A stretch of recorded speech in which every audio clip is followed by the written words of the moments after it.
Hello everyone. இந்த செஷனில் நம்ம கிளாஸ் 6ஓட 17th சாப்டர் பார்க்க போகிறோம். சான்ஸ் சான்ஸ் மே பான்ஸ். ஸோ இந்த சாப்டரோட ஆத்தர் யாருன்னா அலெக்ஸ் எம் ஜார்ஜ் அண்ட் இதை வந்து ஹிந்தியில் டிரான்ஸ்லேட் பண்ணது வந்து சசி சப்லோக்.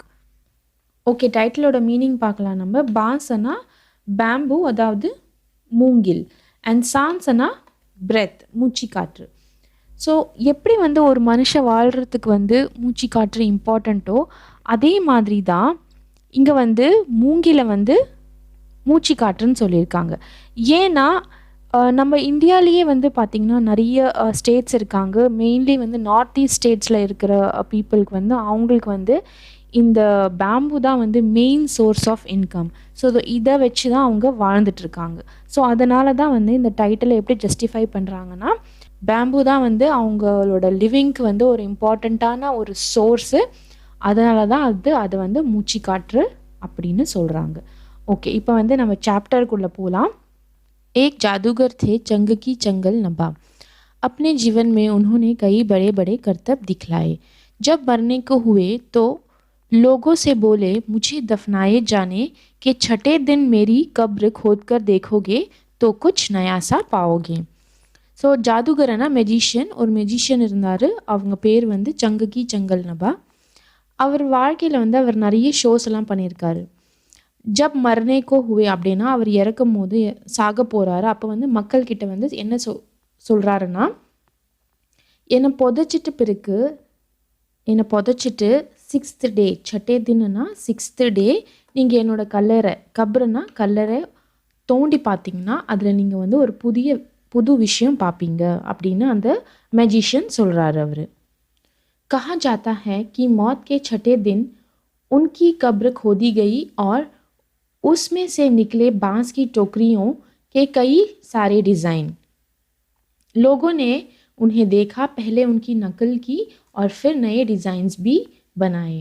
ஸோ அந்த மெஜிஷியன் சொன்ன மாதிரி அங்கே இருக்கிற மக்கள் இப்பயும் வந்து என்ன பேசிக்கிறாங்கன்னா, அவர் இறந்து 6th டே கழிச்சு அவரோட கல்லறை தோண்டி பார்க்கும்போது அதுலேருந்து என்ன வருதுன்னா, பான்ஸ்கி டோக்ரியோக்கே டிசைன், அதாவது அந்த பேம்போ ஸ்டிக்கோட பாஸ்கெட் இருக்கு இல்லையா, அந்த பாஸ்கெட்டோட டிசைன்ஸ் எல்லாம் அதுக்குள்ளேருந்து வந்தது. லோகோனே தேக்கா பெஹலே உன்கி நக்கல்னா காப்பி பண்ணுறது. ஃபஸ்ட்டு வந்து அதாவது அந்த எல்லாருமே வந்துட்டு புது டிசைன்ஸை பார்த்தாங்க, அதை காப்பி பண்ணாங்க. அப்புறம் அதை பேஸ் பண்ணி நிறைய புது டிசைன்ஸும் அவங்க க்ரியேட் பண்ணாங்க. ஸோ இந்த கொடுத்துருக்கிற ஸ்டோரி வந்து ஒரு இமேஜினேட்டிவ் ஸ்டோரி தான். बांस भारत के विभिन्न हिस्सों में बहुतायत में होता है. ஸோ பேம்பு வந்து நம்மளோட இந்தியாவில் டிஃப்ரெண்ட் பார்ட்ஸில் வந்து ஹியூஜ் குவான்டிட்டியில் கிடைக்கிது. बहुतायतना ह्यूज क्वांटिटी. भारत के उत्तर पूर्वी क्षेत्र के 7 राज्यों में बांस बहुत उगता है. ஸோ இந்தியாவோட நார்த் ஈஸ்டர்ன் ஸ்டேட்ஸ் இருக்கு இல்லையா, அது வந்து 7 சிஸ்டர்ஸ்ன்னு சொல்லுவோம். அதுதான் 7 ராஜ்ய. அங்கே வந்து நிறைய வந்து இந்த பேம்பு வளையுது. इसलिए वहाँ बांस की चीज़ें बनाने का चलन भी खूब है. ஸோ அங்கே நிறைய விளையிறதுனால பேம்பூவில் வந்து நிறைய திங்ஸ் எல்லாம் அங்கே நிறைய செய்கிறாங்க.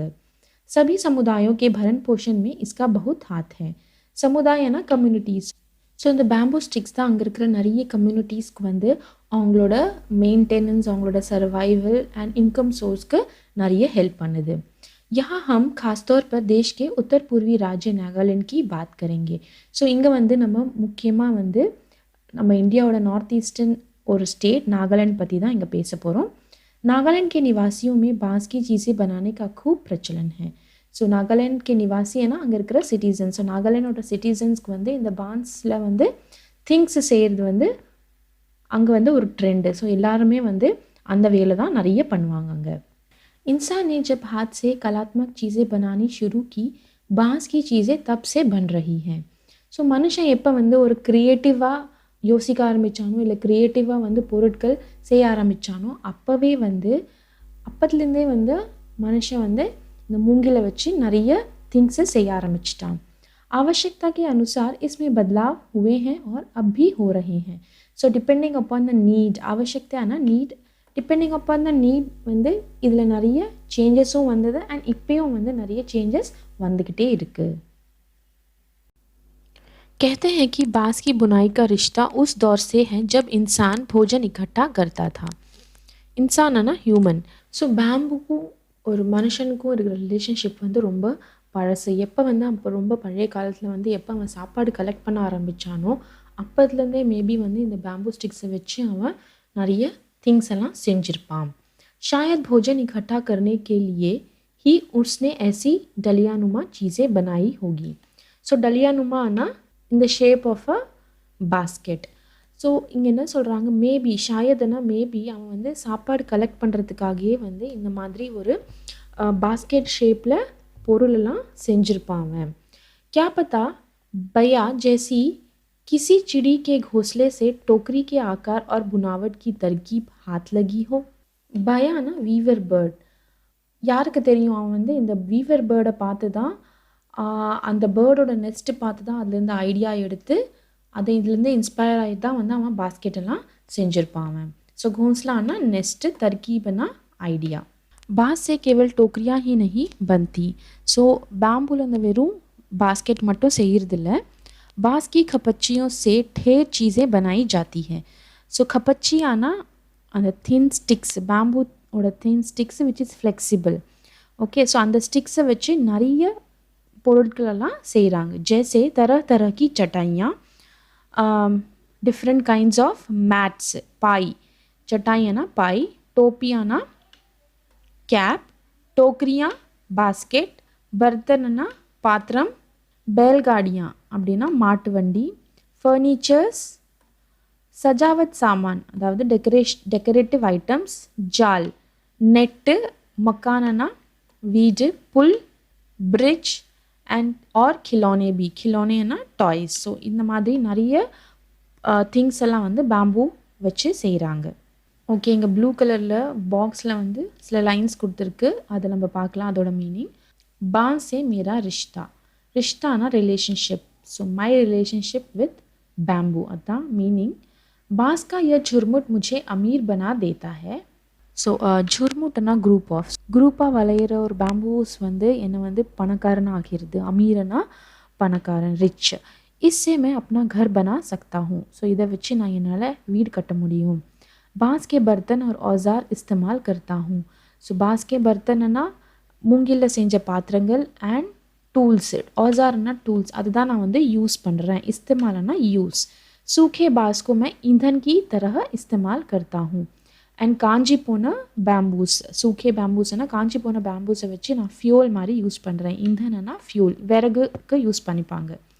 बांस का कोयला जलाता हूँ. ஸோ பான்ஸோட கோல் தான் நான் வந்து எரி வைக்கிறேன். बांस का अचार खाता हूँ. அச்சாரனா ஊறுகாய்.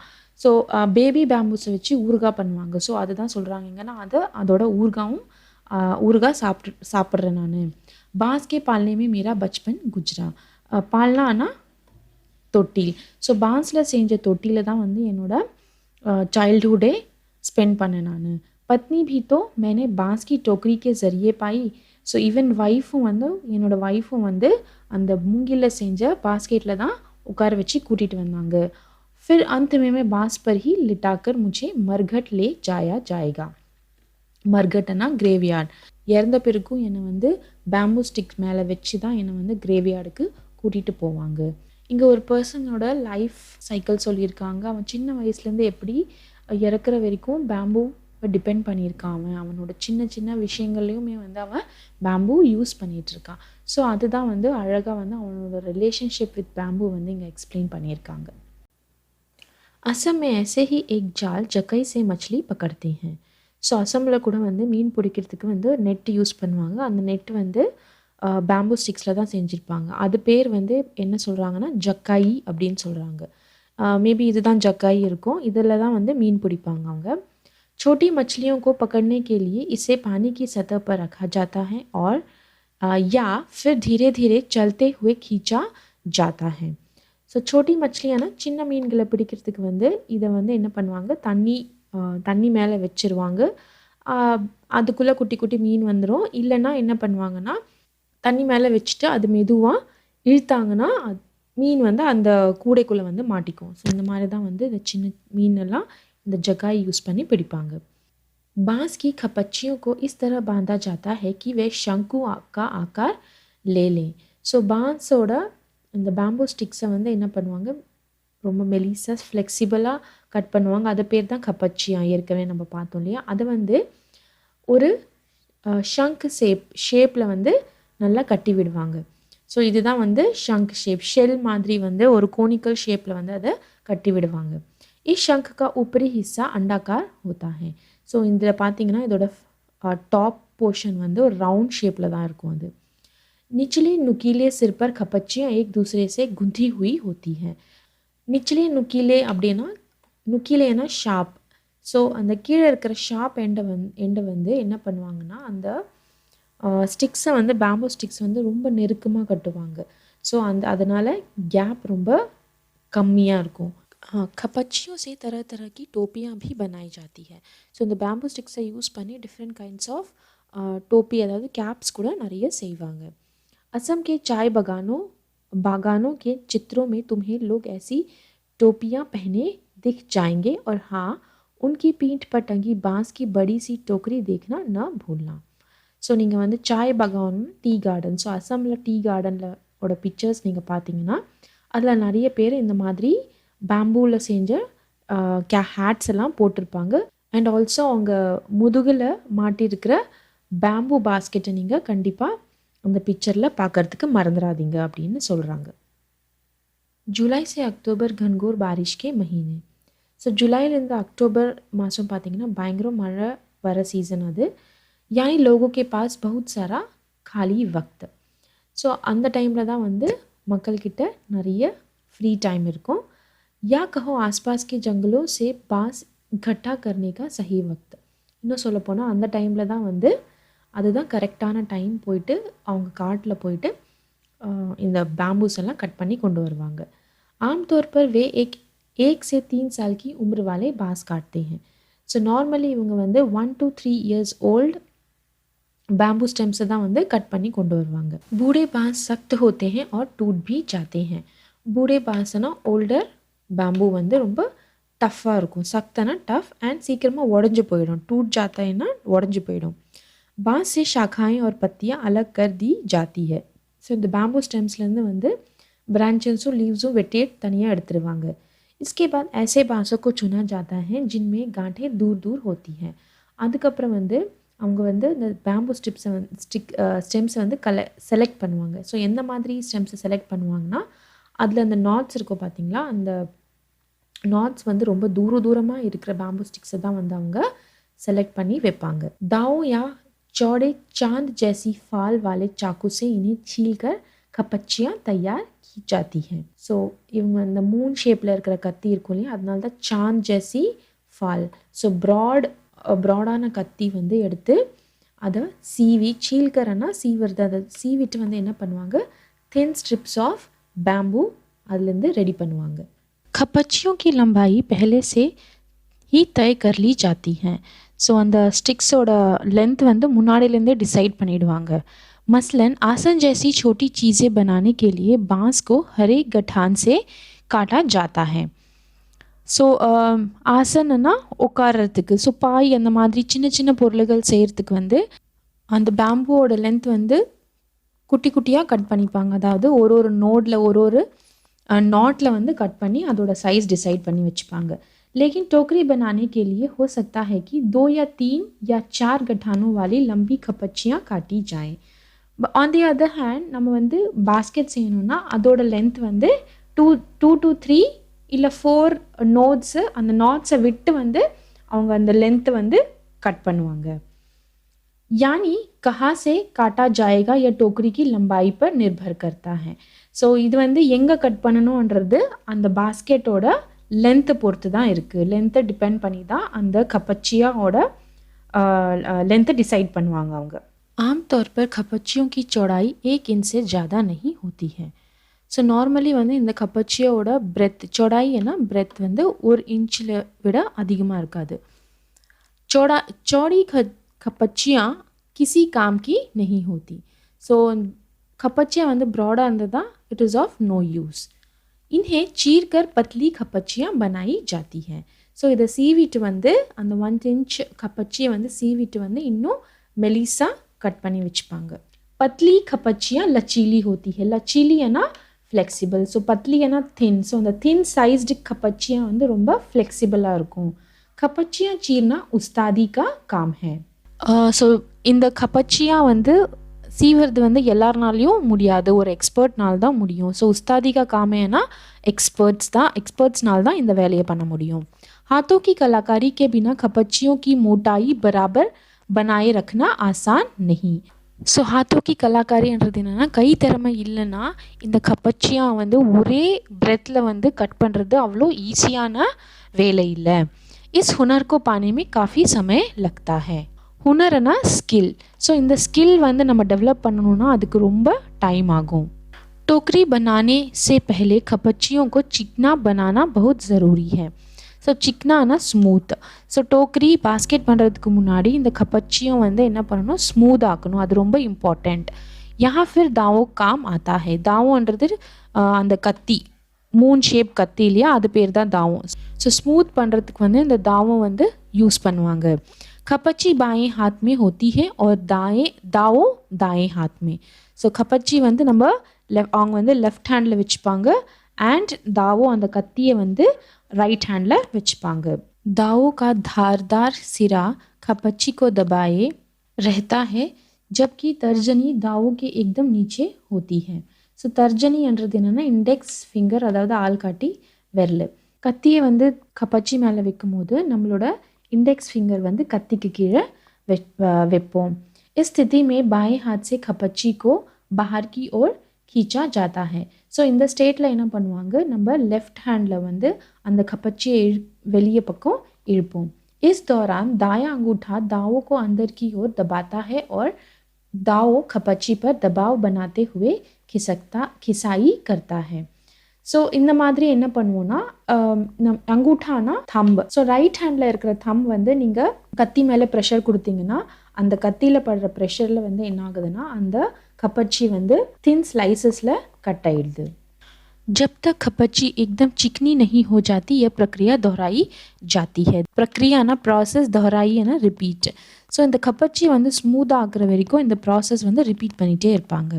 इसके बाद होती है खपच्चियों की रंगाई. அதுக்கப்புறம் என்ன பண்ணுவாங்கன்னா இந்த கப்பச்சியா வந்து கலர் பண்ணுவாங்க. रंगाईனா கலர். इसके लिए ज़्यादातर गुड़हल, इमली की पत्तियों आदि का उपयोग किया जाता है. ஸோ ரெட் கலரில் நம்ம வந்து கலர் பண்ணணுன்னா அது வந்து செம்பருத்தி, குடலன்னா செம்பருத்தி பூக்களை வச்சு ரெட் கலர் ஆக்குவாங்க. இமிலிக்கு பத்தியா, அதாவது இமிலியனா புளியாங்காய். ஸோ புளியாங்காவோட இலை இருக்கு இல்லையா, அதை வச்சு க்ரீன் கலரில் அதை கலர் பண்ணுவாங்க. काले रंग के लिए उन्हें आम की छाल में लपेटकर कुछ दिनों के लिए मिट्टी में दबाकर रखा जाता है. ஸோ அண்ட் பிளாக் கலரில் கொண்டு வரணும்னா அது என்ன பண்ணுவாங்கன்னா மாங்காய் தோல், சால்னா தோல், அதை வந்து மாங்காய் தோலை வந்து அதில் சுற்றிட்டு வந்து மண்ணு கீழே புதைச்சி வச்சிருவாங்க. ஸோ அந்த மாதிரி பிளாக் கலர் கொண்டு வருவாங்க அவங்க. बांस की बुनाई वैसे ही होती है जैसे कोई और बुनाई. ஸோ புனாயினா பின்னுறது. ஸோ இந்த பேம்பு ஸ்டிக்ஸை வந்து எப்படி பின்னுவாங்கன்னா மற்ற திங்ஸை பின்னுற மாதிரி தான் பேம்பு ஸ்டிக்ஸையுமே பின்னுவாங்க. पहले खपच्चियों को चित्र में दिखाए गए तरीके से आड़ा तिरछा रखा जाता है. ஸோ ஃபஸ்ட்டு வந்து இந்த கப்பச்சியும் வந்து ஆடா திரிச்சானா ஹாரிசான்டலி அண்ட் வெர்டிக்கலி வச்சு இந்த பிக்சரில் காமிச்சிருக்க மாதிரி தான் வைப்பாங்க. ஸோ எப்படி காமிச்சிருக்காங்க பிக்சர்லன்னு பார்க்கலாம். ஸோ இந்த பிக்சரில் பார்த்தீங்கன்னா ஒரு ஸ்ட்ரிப்ஸ் வந்து ஹாரிசான்டல் அண்ட் வெர்டிக்கல் இந்த மாதிரி மேலே கீழே வச்சு பின்னுவாங்க. அதுதான் இந்த பிக்சரில் காமிச்சிருக்காங்க. फिर बाने को बारी बारी से ताने के ऊपर नीचे किया जाता है. ஸோ அதுக்கப்புறம் வந்து ஒன்றா வந்து வெர்டிக்கல் ஸ்ட்ரிப்ஸ் ஹாரிசான்டல் கீழே, ஹாரிசான்டல் மேலே, இந்த மாதிரி மாற்றி மாற்றி மேலே கீழே வச்சு அந்த பேம்பு அதை பின்னுவாங்க அவங்க. इससे चेक का डिज़ाइन बनता है. ஸோ இதில் வந்து இந்த டிசைன் பேர் வந்து செக் டிசைன். पलंग की निवाड़ की बुनाई की तरह. ஸோ நீங்கள் கட்டில் பார்த்துருப்பீங்க. கட்டில் வந்து பின்னும் போது எப்படி அந்த ஸ்கொயர் ஷேப்பில் மேலே கீழே வச்சு பின்னுவாங்களோ அதே மாதிரி தான் இந்த பேம்பு ஸ்ட்ரிப்ஸையும் பின்னுவாங்க. அண்ட் இதுக்கு பேர் என்னென்னா செக் டிசைன். टूल बुनना हो तो हर एक बाना 2 या 3 तानों के ऊपर और नीचे से आता है. ஸோ ட்வின்ன்றது ஒரு டிசைன் பேர். இதை பின்னணுன்னா என்ன பண்ணுவாங்கன்னா 2 to 3 ஸ்டெப்ஸை வந்து விட்டுட்டு அதுக்கப்புறம் அது மேலே போடுவாங்க. அந்த மாதிரி 2 to 3 ஸ்டெப்ஸ் விட்டுட்டு அதை பின்னிக்கிட்டே வருவாங்க. அதுதான் வந்து ட்வில் டிசைன். इससे कई सारे डिज़ाइन बनाए जा सकते हैं. ஸோ இதை வந்து நிறைய விதவிதமான டிசைன்ஸு இந்த மாதிரி நம்ம பின்னலாம். टोकरी के सिरे पर खपच्चियों को या तो चोटी की तरह गूंद लिया जाता है या फिर कटे सिर को नीचे की ओर मोड़कर फंसा दिया जाता है और हमारी टोकरी तैयार. ஸோ பாஸ்கெட் பின்னிட்டு பிறகு அந்த டாப் லேயர் இருக்காங்களா அதை வந்து அதை க்ளோஸ் பண்ணணும். என்ன சொல்லுவாங்க, நம்ம சோட்டிக்கு தரகனா நம்ம ஜடை பின்னுற மாதிரி அந்த எண்டை வந்து பின்னிடுவாங்க. இல்லைன்னா அதை என்ன பண்ணுவாங்க, அந்த டாப் மோஸ்ட் எக்ஸ்ட்ரா வர ஸ்ட்ரிப்ஸ் இருக்கு இல்லையா, அதை வந்து அப்படியே மடித்து அவங்க உள்ளே சொருகி விட்டுடுவாங்க. ஸோ இந்த மாதிரி அந்த டோக்கரி வந்து அந்த பாஸ்கெட் வந்து கம்ப்ளீட் ஆகிடும் நமக்காக. चाहो तो बेचो या घर पर ही काम में ले लो. ஸோ நீங்கள் அதை விற்கவும் விற்கலாம், இல்லை வீட்டுக்காக யூஸும் பண்ணிக்கலாம்.